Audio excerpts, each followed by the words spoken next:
We have made it through the week, almost. We are to Friday night, and surprisingly, there has not been a consequential news dump. I do want to talk briefly, at least, about the latest of what has hit as far as the current Michigan scandal. I want to clear some things up. That's going to be the main focus of it. That's what we're going to do on this episode of Locked On Wolverines. You are Locked On Wolverines, your daily podcast on the Michigan Wolverines. Part of the Locked On Podcast Network.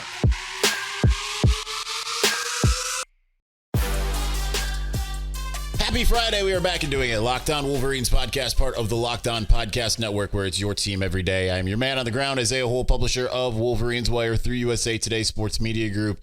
What a week it has obviously been. I've manned the phones a bit more again today after a quiet day yesterday in which there was not anything consequential, and that includes things in the media. But I feel like before we even get to the few things that did end up coming out, I do feel like it's a good time to kind of have some disambiguation, add a few little points, right? Because I did see that there are multiple threads about this show now and the things that are being said. So first, I want to address, and this is going to sound like I'm coming at people. I'm not coming at people. I'm just trying to, because this was the first time, yesterday was the first time that I kind of got to sit down and see, like, what are other people saying? And then I found, like, oh, there's a thread about me on MGO blog. This morning, wake up to a thread on On3. So it's like, oh, okay. So I'm starting to learn kind of what other people are saying, and I realize that I'm creating some confusion with some certain things. Yeah, so let's go ahead and clear up some of the things, right? Just to, because I know there's a lot of people that are out there saying, like, he didn't say anything on Thursday's episode. Actually, I said a heck of a lot. I said an unbelievable amount of things in there. You just aren't discerning what I'm saying, right? Like, that's, just go back and re-listen to it with just keep your ears a little bit more peaked. There's a lot of people that ask, why is he not just like saying exactly what's going on? Well, because that's not how all of this works, right? I'm not exclusive in that, right? Like, this is how those of us who have inside info have sources. Like I said, and I know people hate it when I say this, at some point, this will all come to light, right? Like, I told you a couple of things that we've talked about in the past on this show. I know there's a lot of you who are watching and listening that have not followed this show. But some of the things we've talked about throughout the years, I've told you some of the things. I'm like, okay, that thing that I told you was from Josh Gaddis. That thing that I told you is from whoever, right? He's not the only one, but there's a lot of different people that we have sourced throughout this. I can't tell you in the middle of a current investigation who's telling me what. And there's a lot of things that I cannot tell you, whether it's because I can't burn the source, whether it's because there are things that are not known about as of yet, that have not been reported on as of yet, right? So there are things like that, right? That's why things are kind of revealed in riddles, questions, things of that nature. I do want to bring clarity to one of the points, because I saw a lot of people saying, like, he's hinting at a really big internal name. I am actually not. I just said this on the Wolverine on the Fort, that the name that is the person who is the quote whistleblower leaker is someone that I would guess some of you know who it is. You'll know why you know who it is, and a lot of you, most of you, 99% of you do not. And you'll all realize in time what that's all about. And, you know, the why, and all of that kind of stuff. When it's revealed, it will almost certainly be revealed. And there's a chance it won't be. And if that happens and the case is kind of winding down, which it's probably not going to happen quickly, but at some point I will share with you exactly what it is going on. Let's talk about, and this wasn't talked about yesterday. I did mean to address it yesterday, and I did not, because right now you're seeing a lot of Buckeye accounts doing kind of the same thing we're doing, but unfortunately they don't have truth on their side. So they're trying to tie the Matt Weiss investigation, especially since it came out yesterday that, the UMPD and the FBI have been working together for months on this, that it has something to do with the current football program scandal, right? Not only did it not say it, not only did it say it in the article that there is no correlation, I will confirm, knowing what the Matt Weiss thing is, that it does not have any correlation. The most I can say on the Matt Weiss thing is it's not the worst thing you are thinking of, but that doesn't mean it's not bad. Okay? It's not the literal worst thing that you're thinking of.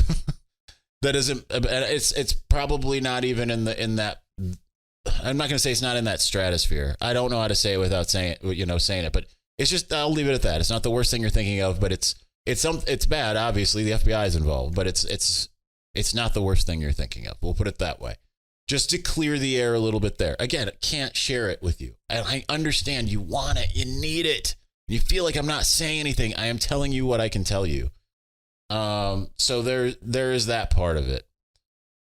So let's go on into the current rumor, which is kind of what started my own investigation into the current what's happening here. And that's the whole, sorry, I thought I heard my phone, and obviously I'm paying attention to it, but it's almost dead, so it's on the charger in the other room. It's with the investigation, you have the Matt Weiss scenario. And that's being tied to this rumor that's going around that Michigan had Ohio State practice videos, that Michigan hacked Ohio State, has Ohio State practice videos, and they were using that in preparation for Ohio State last year. And that Matt Weiss's computer is a part of this. According to and this goes back, right? We talked about this last week on Thursday, I believe, or when we did the podcast. Maybe it was Friday. I don't remember. Whatever day we talked about this. And I shared the history of kind of my own getting into this current situation. Because I had asked that literal exact question. So that means that was on my radar, right? Okay. Obviously, it was on no one else's, really. It was on my radar. I asked that exact question of the person I felt would know best within Schembechler Hall. And their reaction was no. And if it was happening, I would have known about it, which is about what I expected. So I went back to that person again today. And I'm like, hey, sorry to bother you. Just need to ask, need to clear this up. What's happening here? And they said, same thing. No, it, because now you're starting to see embellishments. It was shown to the entire team and they used it all week in the walkthroughs. It was the film session that was used, all that kind of stuff. It's all categorically false, right? And I understand everyone wants to paint, especially in rival fan bases, like to paint Jim Harbaugh as a certain type of character. It does not jive with the character of the man that I actually know, right? Too, on top of everything. But no, I'm not saying it's categorically false in the sense of, is there no way that no one inside the Michigan building had Ohio State practice footage? I don't know. And I don't know doesn't mean like, oh, that there it is. He's just not telling us. I'm just saying literally, I don't know. But the people, like, was there practice footage that was shown ever en masse? No. To the knowledge that I currently have, does anyone have it? No.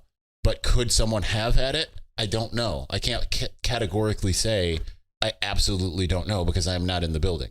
But I would guess no, right? So that should hopefully clear that up. Let's continue our disambiguation effort, and that part of that is going to be kind of getting into the TCU game because of this whole, TCU, they fooled Michigan, and that's why they won. It's not why they won. All right? Let's just...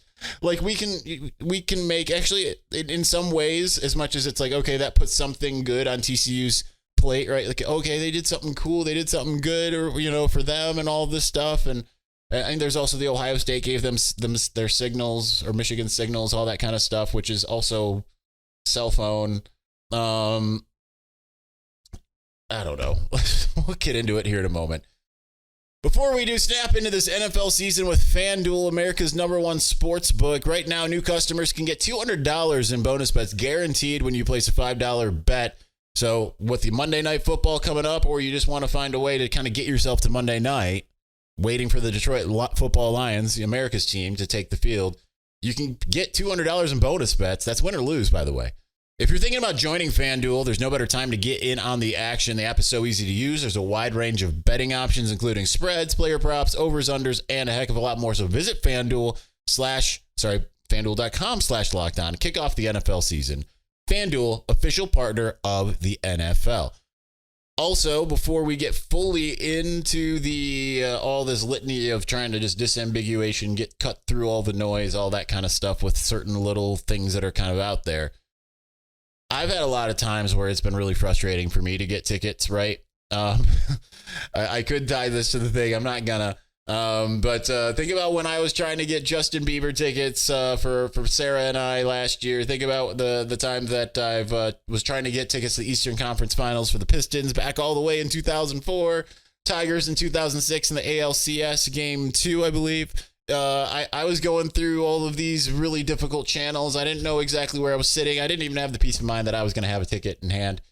But you don't have to worry about any of that when you're buying tickets to your next big event, because GameTime is the fast and easiest way to buy tickets for all the sports, music, comedy, and theater events near you. So with last-minute killer deals, all-in prices, views from your seat, their best price guarantee, GameTime takes the guesswork out of buying tickets. Listen, there's so many things that I like about it. The flash deals, the zone deals, last minute tickets, everything that they have. It's all great, but the seat views that's the best part. I will reiterate, as I've said before, when I bought tickets to Wicked at the Masonic Temple Theater back in 2007, I think it was, and found out I had an obstructed view. I had a column literally blocking out half the stage. Not pleased. Would have avoided that had GameTime existed back then.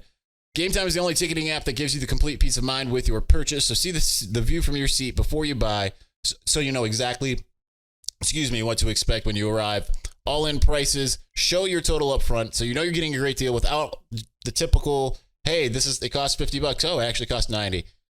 You don't have to worry about that with GameTime. Buy tickets in seconds with 2 taps. So take the guesswork out of buying tickets with GameTime. Download the GameTime app, create an account, use the code LOCKEDONCollege for $20 off of your first purchase. Terms apply. Again, create an account and redeem the code LOCKEDONCollege for $20 off. Download GameTime today. Last minute tickets, lowest price, guaranteed.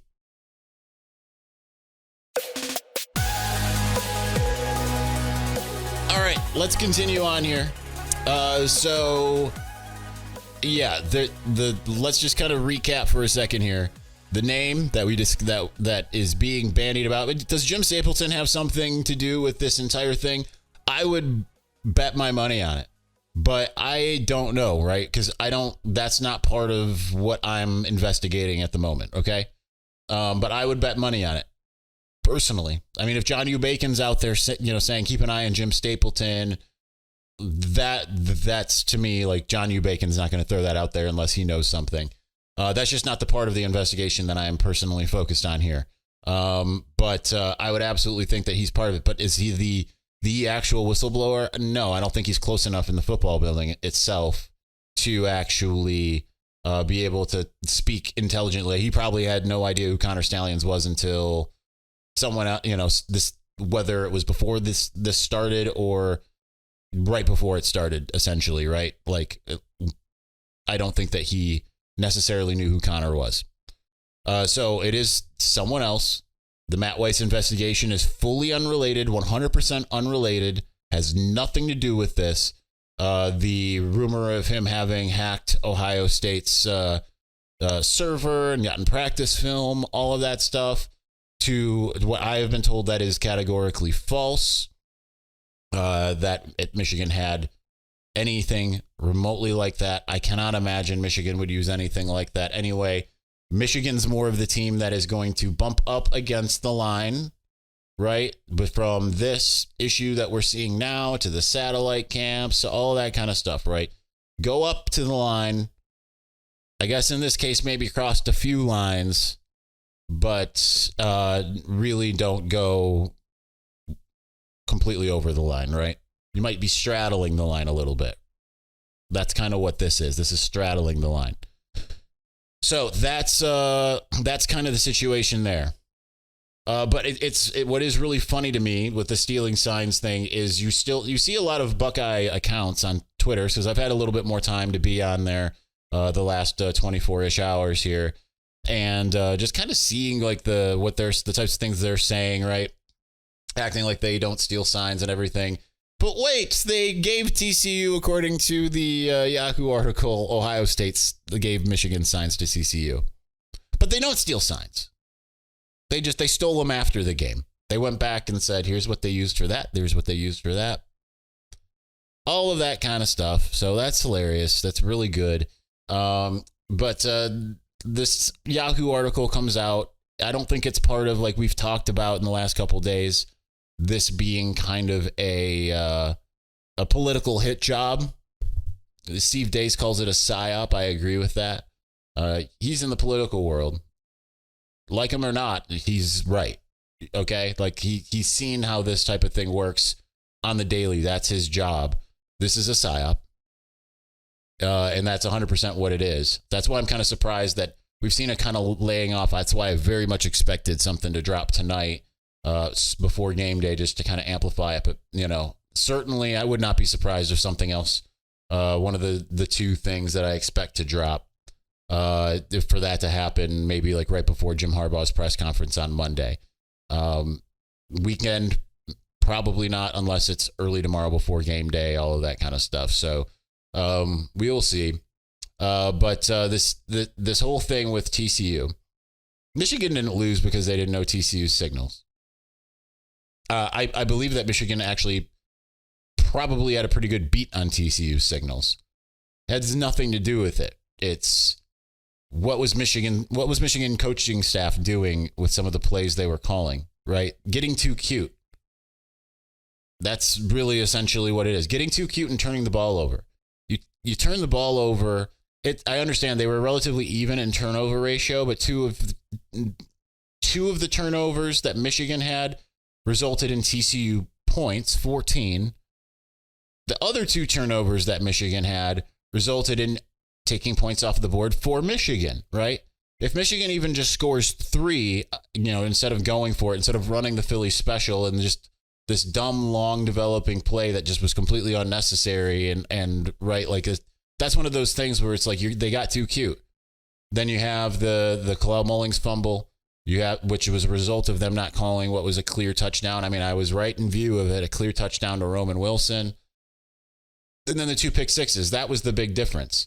On top of that, what you have on the other end is not that TCU wasn't necessarily fully gashing Michigan. It had some success here and there, but for certainly at running the ball, manning up against Michigan, they were actually doing a pretty good job. Part of that is overconfidence on Michigan's end, but then there was the other end, like the Quentin Johnson long touchdown. That was twofold. It was missing the, not to relitigate this game, but like, let's just, I'm trying to arm you with the facts of why that's just, for anyone who's sitting out there and saying, proof, it's not. So Michigan was in an all-out blitz while TCU was on the 25-yard line with man coverage behind it. So you throw the typical football drop back. You guys, Max Dugan's about to be tackled. Throw it to the open man, where the blitz isn't. That's just kind of what they would teach you in ball. It happens to be Quentin Johnson. DJ Turner's right there to make a play. Whiffs on the tackle. 75-yard touchdown. It's nothing to do with sign stealing. That wasn't an exploitation as much as it was a complete breakdown by Michigan. Another touchdown by TCU. They have an all-out blitz. Max Duggan is halfway down and throws a touchdown pass. That was down in the red zone. Like, that is not, it's just not anything to do with stealing signals. Do any of you, and I'm not talking to you, the watchers, I'm talking to you who would promulgate these ridiculous conspiracy stuff that is like whatever. No, I'm not talking about our ridiculous conspiracy stuff, which happens to be true, but nonetheless, did you ever watch the game? Did you ever sit and watch the game? Right? Like, Ohio State fans like, that's why they got us. They stole signs. Did you watch the game? It wasn't because Michigan stole any signs that you lost the game. You just got beat. Michigan wasn't like scheming guys open. The Cornelius Johnson second touchdown wasn't him schemed open. He made a double move and Cameron Martinez completely bit on it. The first touchdown was all-out blitz. Throws to the area the blitz comes from. Cornelius Johnson surrounded by players who don't make the tackle, makes the last man miss, runs for a long touchdown. The 2 Donovan Edwards touchdowns. That's not like, oh man, perfect. You can see what you can see with your eyes what they're in. They had no bodies there. The offensive line had to do was create a hole and he had to make one man miss and he's done. It's not. It's just absolutely absurd. You can see it in the pre-snap. It doesn't require stealing a sign. You see it in the pre-snap. So, anyway, it's all ridiculous. Let's kind of wrap this up. What did we learn this week? I don't know. I learned a lot, but we'll just kind of get into that here in a moment here. But before we do, one of the ways that you can have a heck of a lot of fun this weekend with Michigan not playing, you're going to be sitting there on the couch watching college football. I know it. You're certainly going to be watching that Ohio State-Wisconsin game out of just pure curiosity at 7:30 tomorrow. You can have a little bit of extra fun with Prize Picks. Prize Picks is the largest independently owned daily fantasy sports platform in North America. Easiest and most exciting way to play daily fantasy sports. It's just you versus the numbers instead of battling thousands of other players, including pros and sharks. So what you do is you pick more than or less than on a 2 to 6 player stat projection and just watch the winnings roll in. It's pretty incredible. You can make a heck of a lot of money. If you've got the skills, you can turn $10 into $250 with just a few taps. It's just really simple to play. Make your picks and submit your entries in less than 60 seconds. That's how cool and amazing this Prize Picks app is. So go to prizepicks.com/lockedoncollege. Use the code LockedOnCollege and you're going to get a first deposit match up to $100. That's prizepicks.com/lockedoncollege. Promo code LockedOnCollege. You're going to get a first deposit match up to $100. Prize Picks, daily fantasy sports made easy.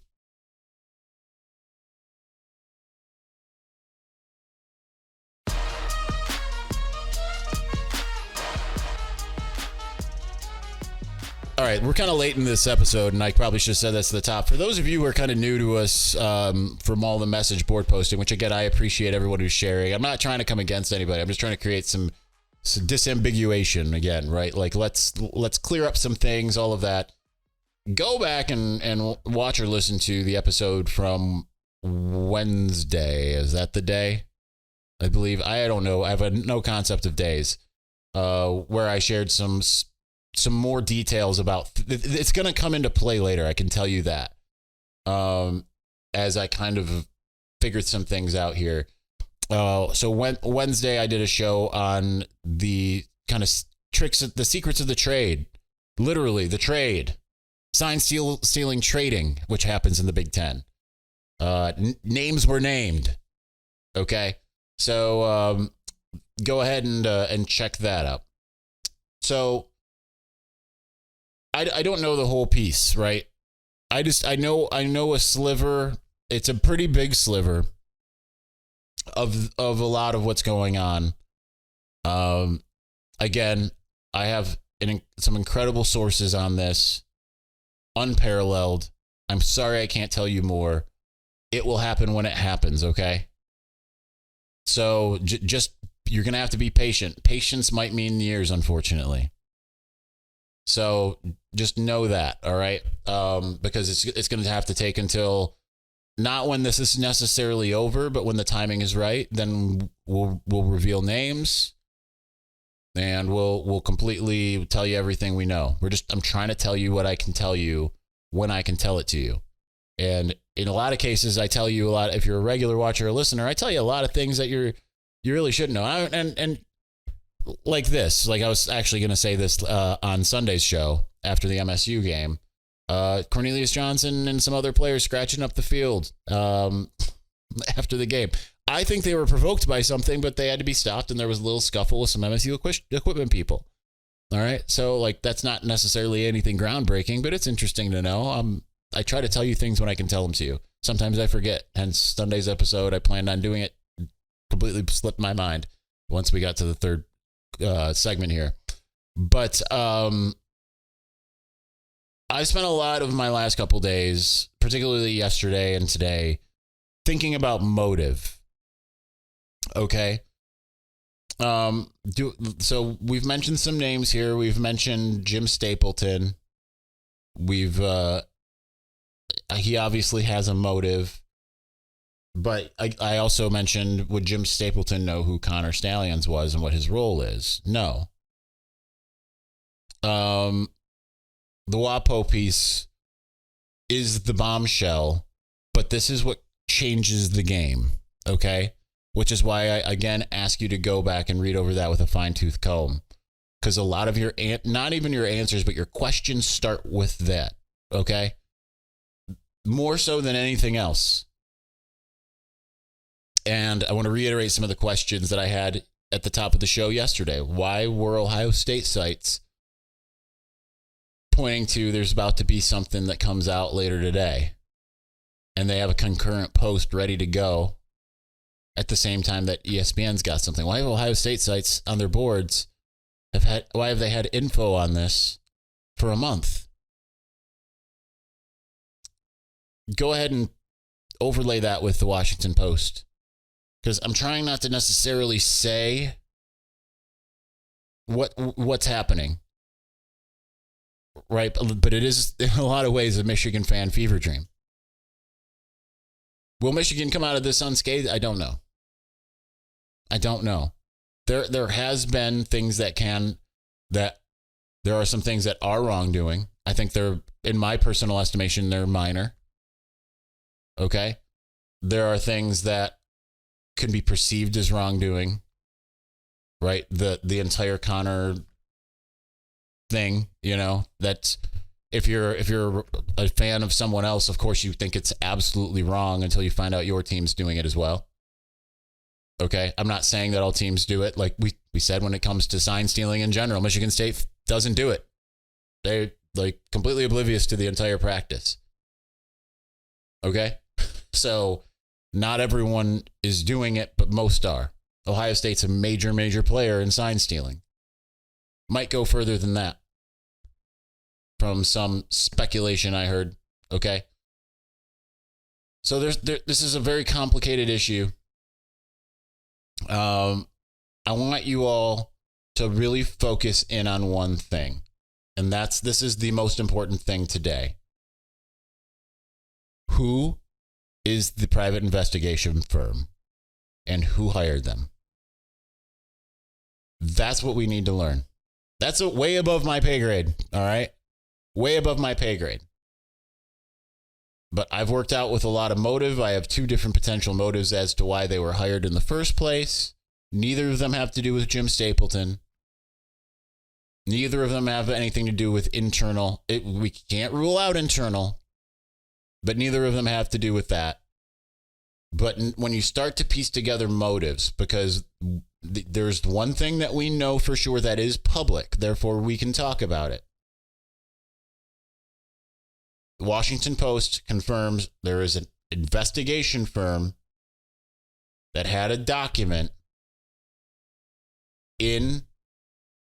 that came from Michigan. And no one at Michigan, they don't say this, no one at Michigan handed this over. Okay? Who's the firm? And who hired the firm? All right, that's going to do it for this today. If anything breaks over the weekend, we will have an emergency episode, all right? We might have a 7-episode week. That's where we're at with this. Thank you for watching. Thank you for listening. We will talk to you again soon. Peace.